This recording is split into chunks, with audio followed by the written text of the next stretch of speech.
Testing na natin tong sponsor ng Benedict Foundation sa ating vlogging. Ang tatak ng mic na ito ay Hollyland. Tapos itong USB-E lalagay dito.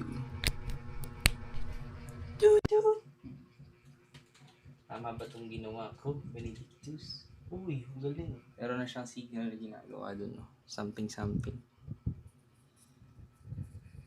Okay. Dito natin siya ilagay. Hello.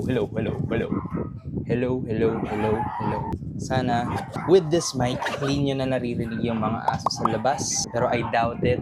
For today's video, guys, magpapaka-hipokrito muna tayo bago tayo pumunta sa ating bakasyon for this year. Ang kakainin natin ay chicken breast with some mixed vegetables from Osay.